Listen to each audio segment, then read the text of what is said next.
하나님의 말씀은 느헤미야 9장 1절에서 8절 말씀입니다. 그달 29날에 이스라엘 자손이 다 모여 금식하며 굵은 배 옷을 입고 티끌을 무릅쓰며 모든 이방 사람들과 절규하고 서서 자기의 죄와 조상들의 허물을 자복하고 이날의 낮 4분의 1은 그 제자리에 서서 그들의 하나님 여호와의 율법책을 낭독하고 낮 4분의 1은 죄를 자복하며 그들의 하나님 여호와께 경배하는데 레위 사람 예수아와 바니와 감미엘과 스바냐와 분니와 세레비아와 바니와 그나니는 단에 올라서서 큰 소리로 그들의 하나님 여호와께 부르짖고 또 레위 사람 예수아와 감미엘과 바니와 하삼느야와 세레비아와 호디야와 스바냐와 브다히야는 이르기를 너희 무리는 마땅히 일어나 영원부터 영원까지 계신 너희 하나님 여호와를 송축할지어다. 주여 주의 영화로운 이름을 송축하올 것은 주의 이름이 존귀하여 모든 송축이나 찬양에서 뛰어남이니이다. 오직 주는 여호와시라. 하늘과 하늘들의 하늘과 일월 성신과 땅과 땅 위의 만물과 바다와 그 가운데 모든 것을 지으시고 다 보존하시오니 모든 천군이 주께 경배하나이다. 주는 하나님 여호와시라. 옛적에 아브라함을 택하시고 갈대아 우르에서 인도하여 내시고 아브라함이라는 이름을 주시고 그의 마음이 주 앞에서 충성됨을 보시고 그와 더불어 언약을 세우사 가나안 족속과 헷 족속과 아모리 족속과 브리스 족속과 여부스 족속과 기르가스 족속의 땅을 그의 씨에게 주리라 하시더니 그 말씀대로 이루셨사오매 주는 의로우심이 로소이다.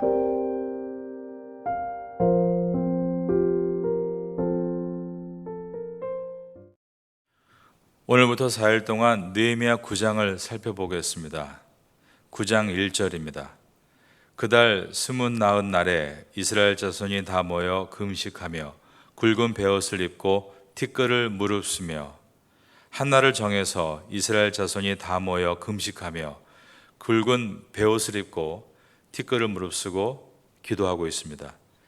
8장에서는 말씀을 듣고 마음에 불이 붙자 말씀대로 살겠다는 불같은 열정으로 7일 동안 초막절을 지켰습니다. 그리고 바로 이틀 뒤였습니다. 그날이 바로 오늘 9장 1절에서 기록하고 있는 그달 29날입니다. 하나님께 더욱 기도하고 싶어서 그들이 다시 모인 것입니다. 단 몇 명이 모인 것이 아니라 이스라엘 백성들이 모두 모였습니다.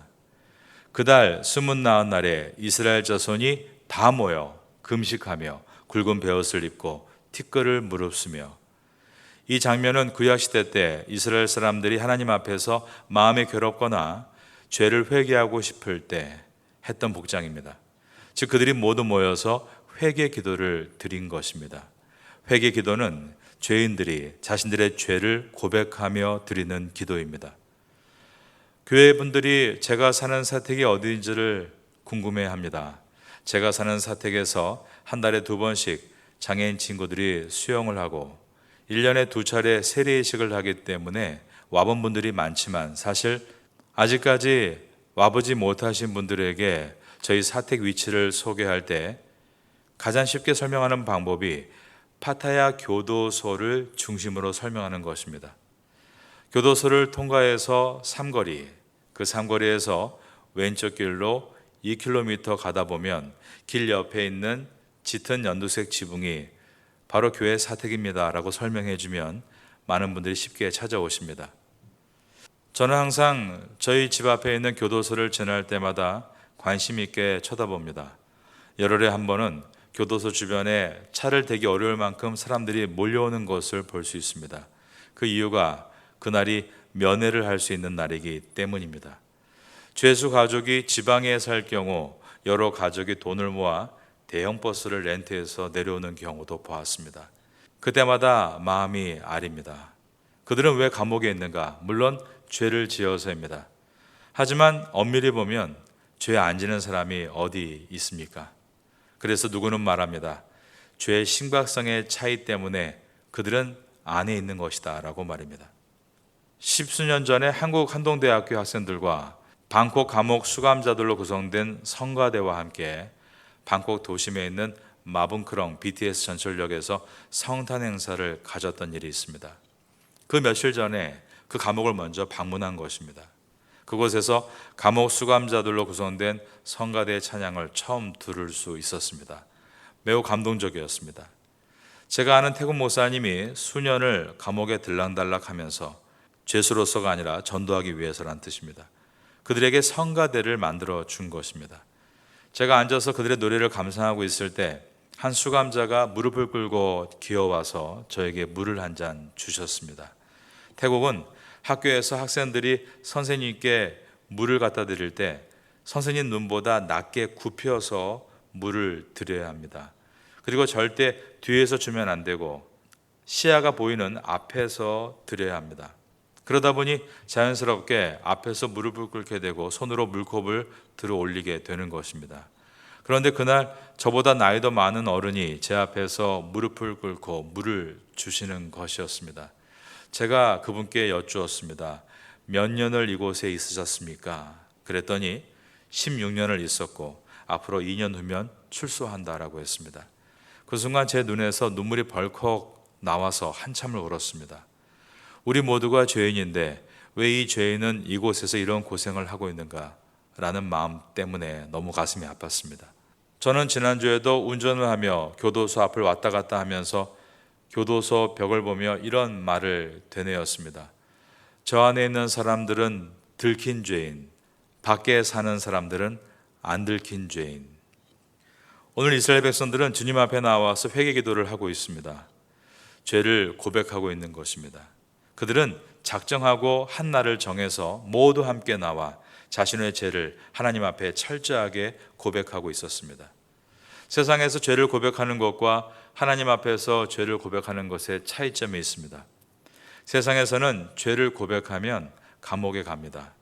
죄를 지은 사람이 경찰서에 가서 그 도난 사건의 범인이 바로 저입니다라고 말하면 자수했으니 정상 참작은 되지만 그래도 감옥에 갑니다.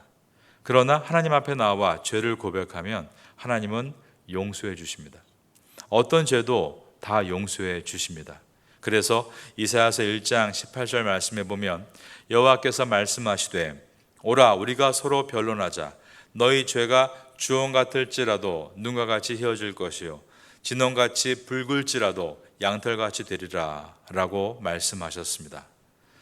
심지어 살인죄도 하나님은 용서해 주십니다. 예수님께서 십자가에 못 박히셨을 때 좌우에는 2명의 죄수가 못 박혀 있었습니다. 이 십자가의 가로대는 로마의 사형틀로서 최고의 죄수에게 내리는 가장 무거운 형벌이었습니다. 유대 종교 지도자들의 계략으로 예수님은 스스로 왕이 되어 로마에 반하려고 한다라는 정치적인 죄명으로 십자가에 달리셨습니다. 그리고 그 양쪽에는 흉악무도한 살인자들이 달렸습니다. 예수님은 이 두 사람에게 십자가 위에서 복음을 전하셨고 그중 한 사람이 예수님을 자신의 구주로 영접했습니다. 그러자 예수님께서는 오늘 너와 내가 낙원에 있으리라 하시면서 그의 죄를 용서해 주시고 천국 시민으로 받아주셨습니다.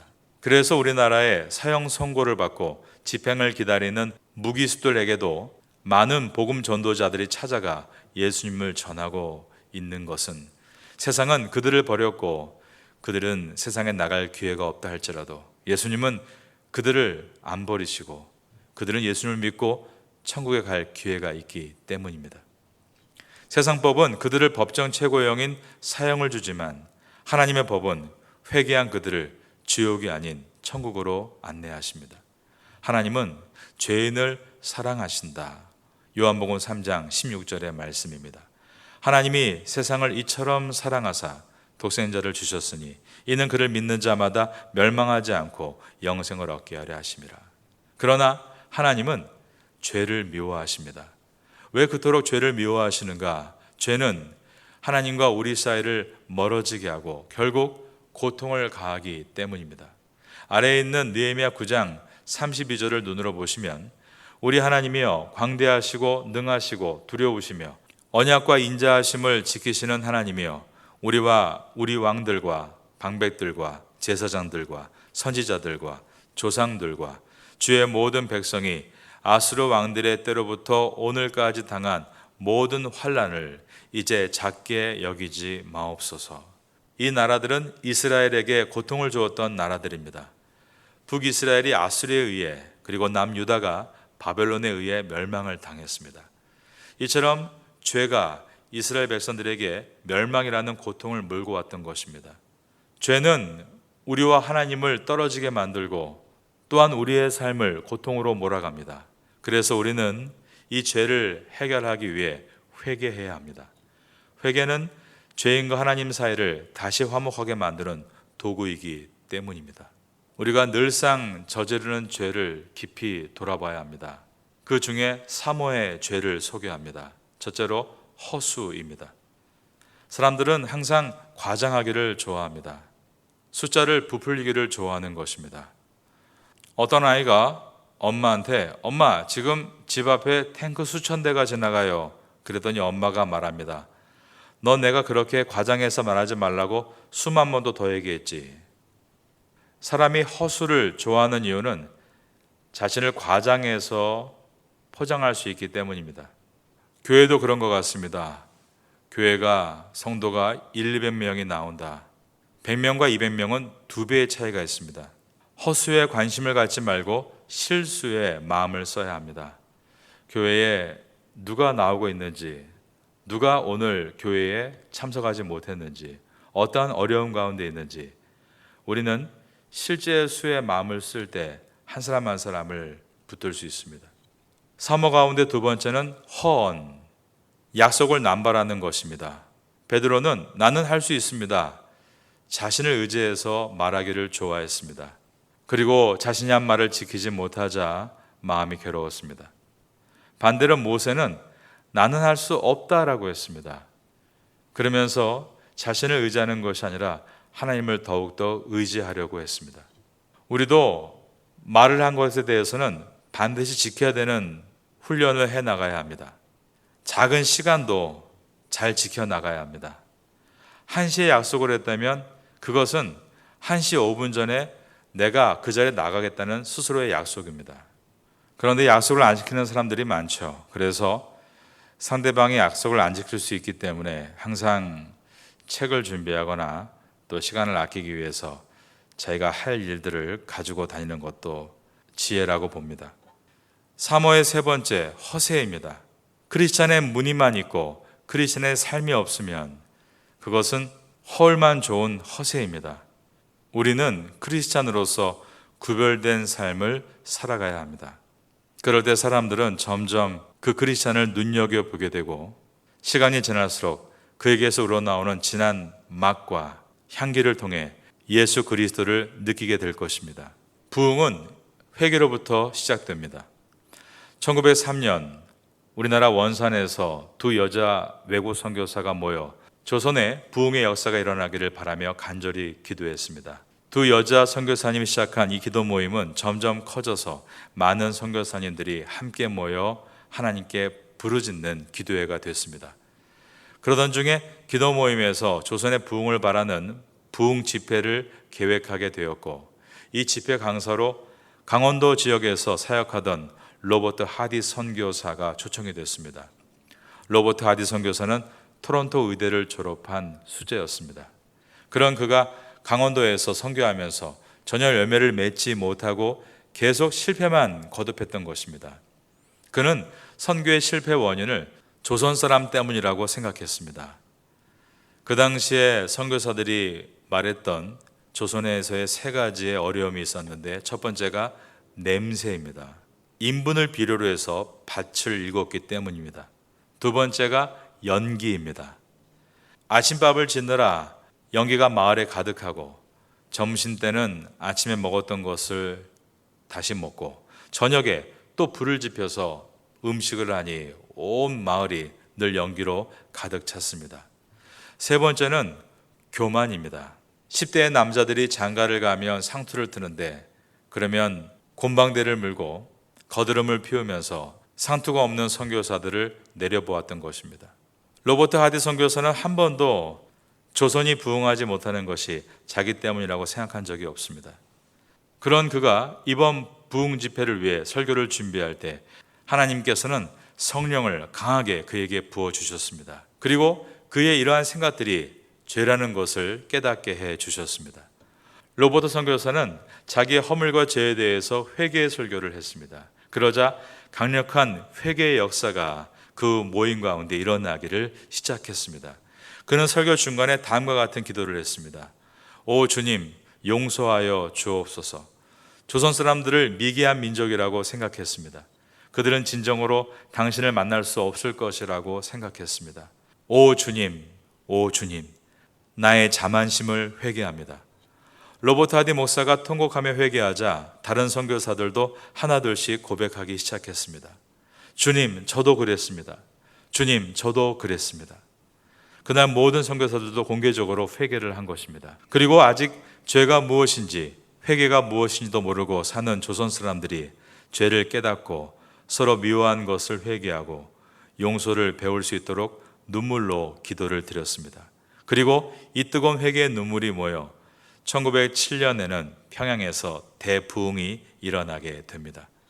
내가 죄인인 것을 인식하고 회개하며 고백하는 것은 경건의 시작입니다. 그런 내가 예수 그리스도의 보혈로 죄값을 치르고 하나님의 자녀가 된 것에 감사하며 고백하는 것, 바로 이것이 믿음의 시작인 것입니다. 오늘 이스라엘 모든 백성이 하나님 앞에 회개하기 위해 모여 기도하는 장면을 살펴보았습니다. 여러분도 회개의 귀함을 다시 한번 생각하시면서 이 아침에 주 앞에 나아갈 수 있기를 예수님의 이름으로 축원합니다.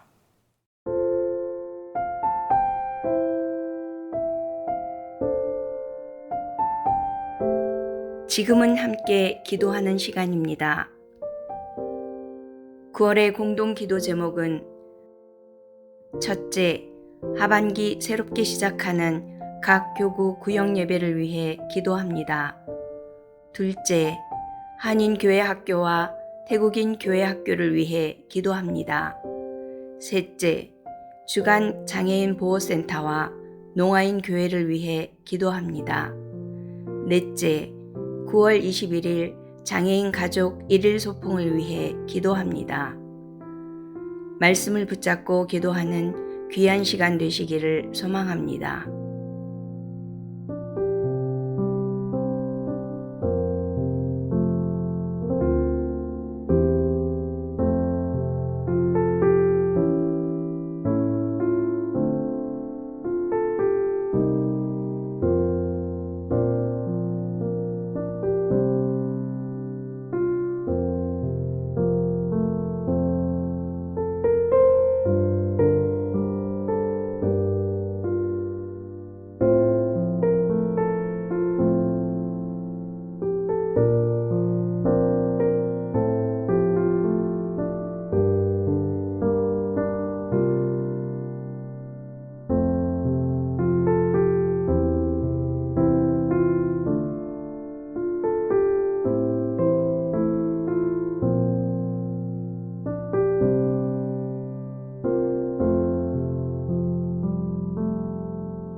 있습니다.